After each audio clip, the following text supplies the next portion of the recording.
changing. We're flying high, creating a complaint-free world. No more, no more complaining. People, their lives are changing. We're flying high, creating a complaint-free world. No more, no more. Tell me, how is your happiness journey coming? Are you becoming more aware of and focusing on your own happiness? I know that I am.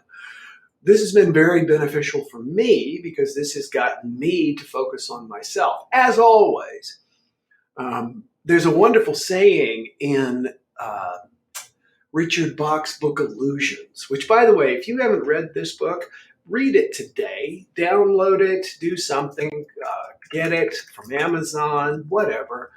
Read this book.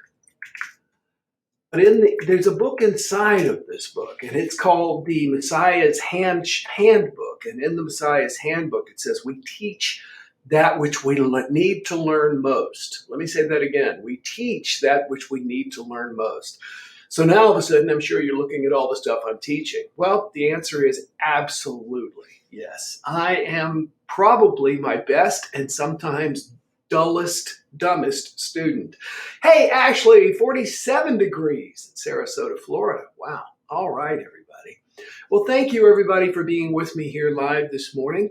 And I know that we've been talking about happiness. And what I like about the fact that we've been talking about happiness is we've been talking about it over the last several weeks. Now, in addition to talking about happiness over the last several weeks, we've been given ideas and things to do that you can do to help make yourself become a happier person.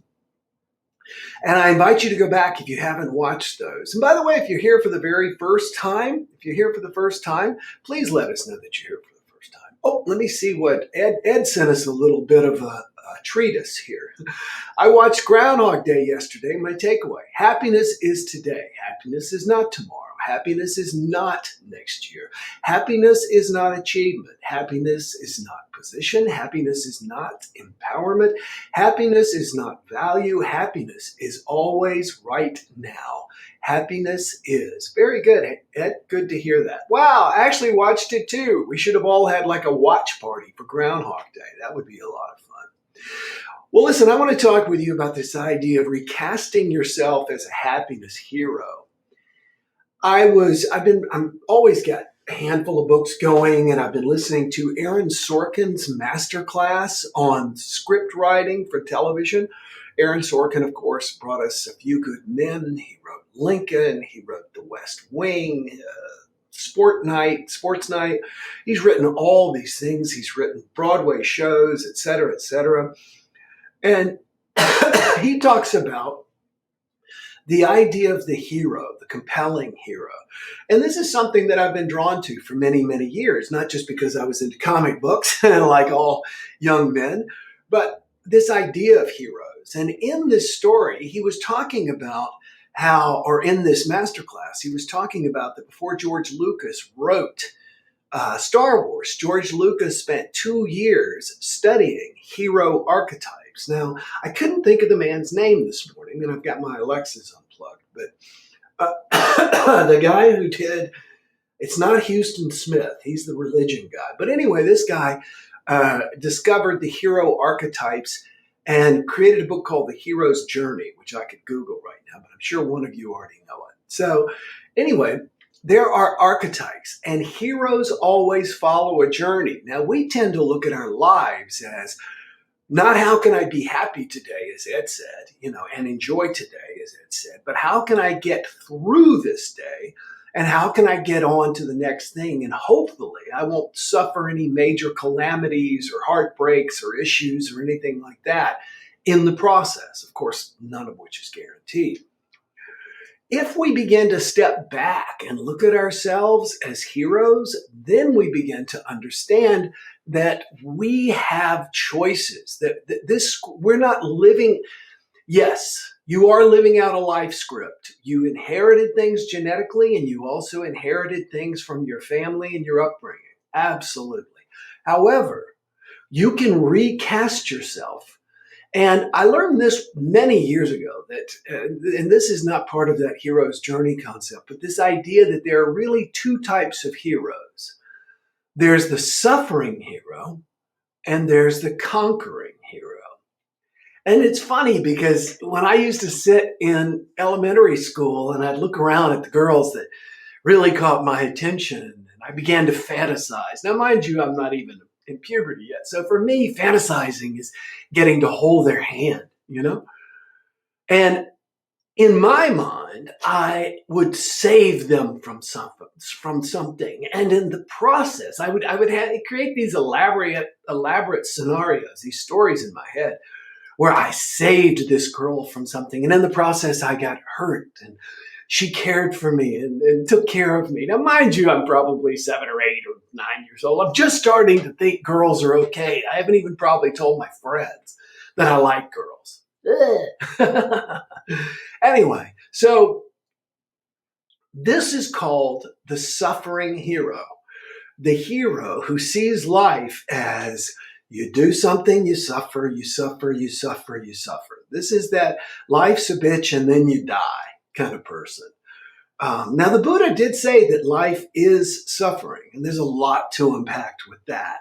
However, consider the concept of the suffering hero, the long-suffering person who things just never quite pay off for them. Then you've got what is called the conquering hero.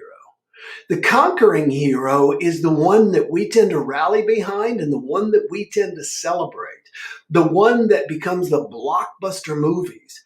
That's the conquering hero.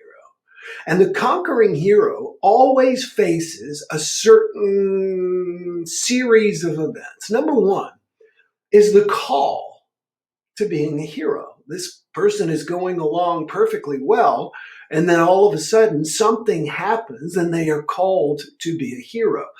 Think of Luke Skywalker just working on his uncle and aunt's ranch, and then coming back and finding them all having been killed by the Empire. And then all of a sudden he feels called to revenge their deaths. He is called to be a hero. Now, so there's always suffering in the hero's journey. There's always suffering. Then what the hero always does, and this is true if you think back to all of the Star Wars. Now, it's interesting, by the way, I've seen interviews with George Lucas. He originally wrote Star Wars everything we know of Star Wars, the first 3, as one long movie. Luckily, it was broken up into 3 different parts.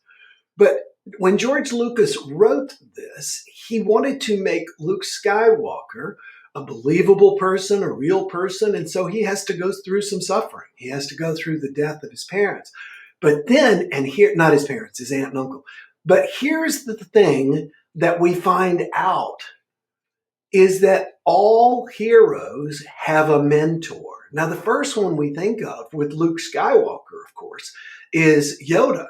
But even in A New Hope, Star Wars Episode 4, Luke Skywalker had a mentor. It was Obi-Wan Kenobi. Remember, Obi-Wan Kenobi put him on his journey. So if you've experienced some suffering in your life, my question is, are you being a suffering hero? In other words, just suffering. Or are you being a conquering hero? And if you're being a conquering hero, the thing you've got to do is to look for a mentor. You've got to look for someone who can help you put it into perspective. In 12-step recovery, they have a saying, your best thinking got you here. So you need somebody outside of yourself. This is why I still have a therapist. This is why a lot of people have therapists. It's somebody that you can talk to who's a neutral party, who is going to hopefully reflect back to you, number one, that you are a hero, that you're not chosen to suffer, that you're just like everybody else. You know, there's good news and there's bad news, and there's same news. It's the same news. You're just like everybody else. Question is, how are you going to recast yourself as the hero in your life?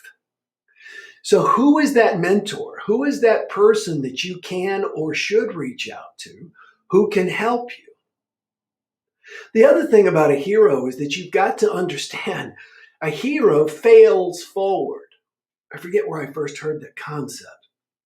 I think it's Grant Cardone or something like that. But anyway, it is, I'm sorry, someone just checked in. That's cool. It has to do, I just totally lost my place. Sometimes I read your comments and I'm like, oh, here we go. A hero has to fail because it is in discovering our failures, it is in discovering the things that are wrong in our lives that we find the mentor to help us, that we make a commitment to make a change, and that we then ultimately become the hero. It is the stress and the struggle that creates the hero. So I want you to think about that. If you were a Star Wars character, are you Guido getting shot in the cantina as soon as you get on film? Or are you somebody who is resilient, somebody who's going to come back? Are you Luke Skywalker? Are you Han Solo, who found the possibility of changing his own nature and becoming a hero instead of a villain? So what are your thoughts on heroism and being a hero? Are you a hero in your own life? Have you ever caught yourself being a suffering hero? I sure have.